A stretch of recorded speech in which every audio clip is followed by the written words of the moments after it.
दोस्तों नमस्कार, बहुत स्वागत है आपका आज की इस वीडियो में। आज के इस वीडियो में हम राष्ट्रपति के नामों से संबंधित महत्वपूर्ण बिंदुओं को यहाँ पर देखेंगे। इसके पहले हम राष्ट्रपति से संबंधित 3 वीडियो देख चुके हैं और इनसे संबंधित जितने भी महत्वपूर्ण बिंदु थे उनको हम देख चुके हैं। यह वीडियो एमपीपीएससी प्रीलिम्स एग्जाम के साथ साथ पीईबी अदर स्टेट पीएससी के लिए भी इंपॉर्टेंट हो जाता है। लगभग सभी एग्जाम्स के अंदर इससे संबंधित क्वेश्चन पूछे जाते हैं। तो आइए फिर देखते हैं। सबसे पहला जो हमारा यहाँ पर क्वेश्चन बनता है, भारत के प्रथम राष्ट्रपति कौन थे? तो भारत के प्रथम राष्ट्रपति यहाँ पर कौन हो जाएंगे? डॉक्टर राजेंद्र प्रसाद हो जाएंगे। क्योंकि जब हमारे देश का संविधान बना तो संविधान सभा की जब अंतिम बैठक होती है वहां पर इनको निर्विरोध रूप से, यानी कि इनके विरोध में कोई भी नहीं खड़ा होगा चुनाव में, तो निर्विरोध रूप से डॉक्टर राजेंद्र प्रसाद को क्या किया गया था? भारत का अंतरिम राष्ट्रपति यहाँ पर बनाया गया था। ये हमें ध्यान रखना। प्रथम राष्ट्रपति कौन हो जाएगा? डॉक्टर राजेंद्र प्रसाद। और ये जो राजेंद्र प्रसाद जब यहाँ पर राष्ट्रपति बनते हैं तो इनका जो कार्यकाल था 1950 से लेकर के और 1962 तक ये रहे हैं। इसलिए सबसे बड़ा कार्यकाल जो है राष्ट्रपति के रूप में वो भी डॉक्टर राजेंद्र प्रसाद का ही हो जाएगा। दोनों चीजें हमें यहाँ पर इनसे संबंधित ध्यान रखनी है, ठीक है। उसके बाद यहाँ पर तीसरा पॉइंट है, भारत के प्रथम उपराष्ट्रपति जो राष्ट्रपति बने कौन हो जाएंगे? Doctor S Radhakrishnan. तो जब यहाँ पर डॉक्टर राजेंद्र प्रसाद क्या थे? राष्ट्रपति थे। उस समय डॉक्टर एस राधाकृष्णन क्या थे? यहाँ पर उपराष्ट्रपति थे। और आगे चल करके यही क्या होते हैं? राष्ट्रपति भी बनते हैं। इसलिए यहाँ पर प्रथम उपराष्ट्रपति जो राष्ट्रपति बने तो कौन हो जाएंगे? डॉक्टर एस राधाकृष्णन हो जाएंगे। उसके बाद यहाँ पर भारत के प्रथम मुस्लिम राष्ट्रपति डॉक्टर जाकिर हुसैन हो जाएंगे। प्रथम मुस्लिम राष्ट्रपति कौन बने? डॉक्टर जाकिर हुसैन हो जाएंगे। जब डॉक्टर जाकिर हुसैन यहाँ पर राष्ट्रपति बने तो 1967 से लेकर के 1969 तक रहते हैं। और इसी दौरान क्या हो जाएगी? इनकी मृत्यु हो जाती है कार्यकाल के दौरान ही, ठीक है। तो इनका जो कार्यकाल है सबसे छोटा कार्यकाल इनका होगा, ठीक। सबसे छोटा कार्यकाल किसका होगा? डॉक्टर जाकिर हुसैन का। ये भी हमें यहाँ पर ध्यान रखना है। और कार्यकाल के दौरान इनकी मृत्यु हो गई, ये भी हमें यहाँ पर ध्यान रखना है, ठीक है। और कार्यकाल के दौरान जिनकी मृत्यु हुई है उनमें 2 लोग आते हैं। एक तो डॉक्टर जाकिर हुसैन हो जाएंगे और दूसरा फखरुद्दीन अली अहमद। दोनों के ही नाम हमें यहाँ पर ध्यान रखना है। पहले हो जाएंगे डॉक्टर जाकिर हुसैन, ठीक है। दूसरे हो जाएंगे फखरुद्दीन अली अहमद। उसके बाद अगला हमारा महत्वपूर्ण बिंदु क्या है?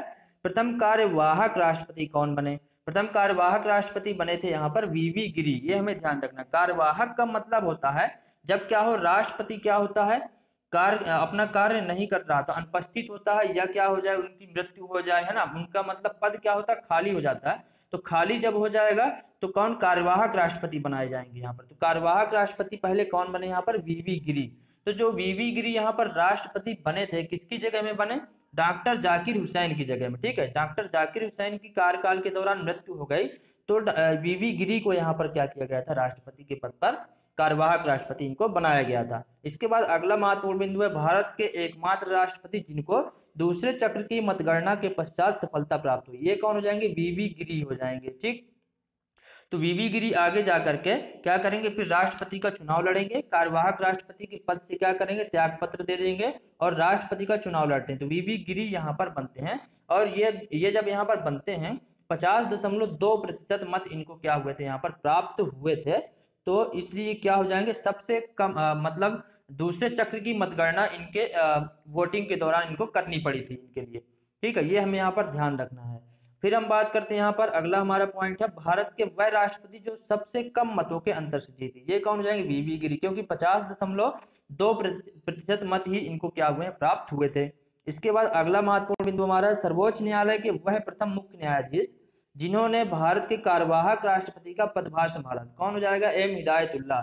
एम हिदायतुल्लाह जो है, जब वीवी गिरी क्या थे यहाँ पर कार्यवाहक थे, तब वो क्या करते हैं? राष्ट्रपति का चुनाव फिर लड़ते हैं, आगे जाके त्याग पत्र दे देते हैं कार्यवाहक राष्ट्रपति के पद से। तो एम हिदायतुल्लाह को कार्यवाहक राष्ट्रपति बनाया गया था, ठीक। उसके बाद अगला पॉइंट हमारा, भारत के एकमात्र राष्ट्रपति जो कार्यवाहक राष्ट्रपति के पद से त्याग पत्र दे करके और राष्ट्रपति के पद के लिए चुनाव लड़े, तो कौन? वीवी गिरी है। इसके बाद अगला है, फिर भारतीय गणतंत्र में निर्विरोध निर्वाचित होने वाले एकमात्र राष्ट्रपति कौन हो जाएंगे? नीलम संजीव रेड्डी, ठीक। नीलम संजीव रेड्डी हो जाएंगे। ये भी हमें यहाँ पर ध्यान रखना है। उसके बाद अगला पॉइंट हमारा, पॉकेट वीटो का प्रयोग करने वाले एकमात्र राष्ट्रपति कौन हो जाएंगे? तो ये हो जाएंगे कौन? ज्ञानी जैल सिंह। ज्ञानी जैल सिंह के अलावा आज तक किसी ने भी पॉकेट वीटो का इस्तेमाल नहीं किया है, ये हमें यहाँ पर ध्यान रखना है। और जो पॉकेट वीटो होता है, पॉकेट वीटो को जेवी वीटो भी कहा जाता है, ये भी हमें ध्यान रखना है, ठीक है। पॉकेट वीटो क्या कहा जाता है? जेवी वीटो कहा जाता है, ये हमें यहाँ पर ध्यान रखना है। पॉकेट वीटो हम पहले पढ़ चुके हैं, जब हमने राष्ट्रपति से संबंधित पिछले वीडियो देखे थे, तो वहां पर आप देख सकते हैं पॉकेट वीटो क्या होता है। ठीक, उसके बाद यहाँ पर सर्वाधिक उम्र के राष्ट्रपति कौन बने? सर्वाधिक उम्र के राष्ट्रपति यहाँ पर बने थे आर वेंकटरमण, सबसे अधिक आयु के ये राष्ट्रपति रहे हैं। भारत के पहले दलित राष्ट्रपति डॉक्टर के आर नारायणन हो जाएंगे। इसके बाद भारत की प्रथम महिला राष्ट्रपति श्रीमती प्रतिभा देवी हो जाएंगी। वह राष्ट्रपति जो पूर्व में उपराष्ट्रपति नहीं रहे हैं। ठीक है, तो यह भी हम देख लेते कौन कौन यहाँ पर बने हैं। तो वह राष्ट्रपति जो उपराष्ट्रपति नहीं थे, तो डॉक्टर राजेंद्र प्रसाद हो जाएंगे, क्योंकि पहले थे, इसके पहले राष्ट्रपति थे ही नहीं यहाँ पर, तो ये उपराष्ट्रपति नहीं थे। फखरुद्दीन अली अहमद, ये भी उपराष्ट्रपति नहीं रहे। नीलम संजीव रेड्डी, ये भी नहीं रहे। ज्ञानी जैल सिंह, यह भी उपराष्ट्रपति नहीं रहे। डॉक्टर एपीजे अब्दुल कलाम, इन्हें मिसाइल मैन के नाम से भी जाना जाता है, तो ये भी उपराष्ट्रपति नहीं रहे। श्रीमती प्रतिभा देवी सिंह पाटिल, ये भी नहीं रही हैं। फिर है यहाँ पर प्रणब मुखर्जी और रामनाथ कोविंद, यह भी उपराष्ट्रपति नहीं रहे। ये हमें यहाँ पर ध्यान रखना है, इतने लोग उपराष्ट्रपति यहाँ पर नहीं रहे, सीधे क्या हुए हैं, ये राष्ट्रपति बने हैं। इनके अलावा जितने भी हैं वह क्या पहले उपराष्ट्रपति बने हैं और फिर राष्ट्रपति बने हैं। ठीक, ये हमें यहाँ पर ध्यान रखना है। उसके बाद आगे हम देखते हैं कार्यवाहक राष्ट्रपति कौन कौन बने हैं। तो कार्यवाहक राष्ट्रपति यहाँ पर अभी तक 3 लोग बन चुके हैं, बीबी गिरी, एम हिदायतुल्लाह और बीडी जत्ती। ये तीनों का नाम हमें ध्यान रखना है। बीडी जत्ती भी यहाँ पर बन चुके हैं, यह भी हमें ध्यान रखना। ठीक है, 2 को हम पहले देख चुके हैं। इसके बाद फिर यहाँ पर आपातकाल के दौरान भारत के राष्ट्रपति कौन बने थे, यानी कि 1974 से लेकर के और 1977 तक यहाँ पर जो रहे हैं, तो ये कौन बने थे यहाँ पर, तो ये बने थे यहाँ पर फखरुद्दीन अली अहमद। इनका नाम हमें ध्यान रखना, क्योंकि ये इनसे संबंधित क्वेश्चन अक्सर पूछा जाता है, क्योंकि आपातकाल इनके समय में ही यहाँ पर लगा था भारत में। ठीक, इसके बाद यहाँ पर भारत के पूर्व राष्ट्रपति जो भोपाल स्टेट के मुख्यमंत्री भी रहे, शंकर दयाल शर्मा, तो एमपीपीएससी और व्यापम के लिए काफी ज्यादा इंपॉर्टेंट हो जाता है ये वाला, है ना, तो इसे हमें जरूर ध्यान रखना है।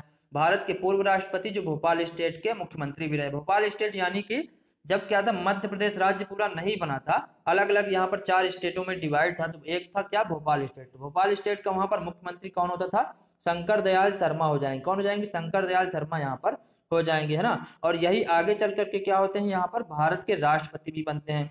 तो ये जो यहाँ पर शंकर दयाल शर्मा है, भारत के राष्ट्रपति बने। साथ ही यहाँ पर इससे पहले अगर देखा जाए तो केंद्र सरकार में ये रह चुके हैं संचार मंत्री, और मध्य प्रदेश सरकार में भी कैबिनेट मंत्री में अलग अलग मंत्री यहाँ पर रह चुके हैं, कैबिनेट मंत्री के पद पर रह चुके हैं, तो इसलिए इनको हमें ध्यान रखना है। दोस्तों यदि वीडियो अच्छा लगा हो, वीडियो को लाइक करें, दोस्तों को शेयर करें, और यदि चैनल पर पहली बार है चैनल को सब्सक्राइब करें।